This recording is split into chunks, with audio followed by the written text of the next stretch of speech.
আবারও আজকে আমরা দুজন মিলে চলে যাচ্ছি ফরিদপুর নিউ মার্কেট এই সুন্দর সুন্দর বেডশিট গুলো কিনতে। আর সেই সাথে আজকে আরো কি কি কিনলাম সেইটাই থাকছে আজকের ব্লগে।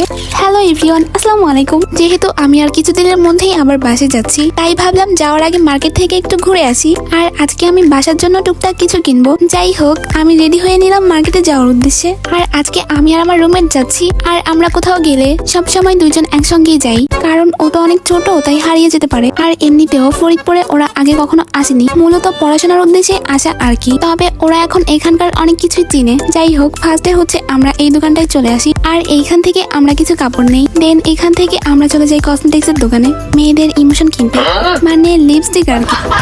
তারপর চলে আসি এই দোকানটায় আমার রুমমেটের ব্যাগ কেনার জন্য। ব্যাগ কেনা হয়ে গেলে আমরা কিছু বেডশিট কেনার জন্য চলে আসি এই দোকানটায়। আর সোশ্যাল মিডিয়াতে দেখি এই চাদরটা এখনকার ট্রেন্ডিং আছে, তাই আমি এই চাদরটাই নিলাম। যাই হোক, আজকের মতো এই পর্যন্তই। ভিডিওটি ভালো লাগলে চ্যানেলটি সাবস্ক্রাইব করে পাশ থেকো। আল্লাহ হাফেজ।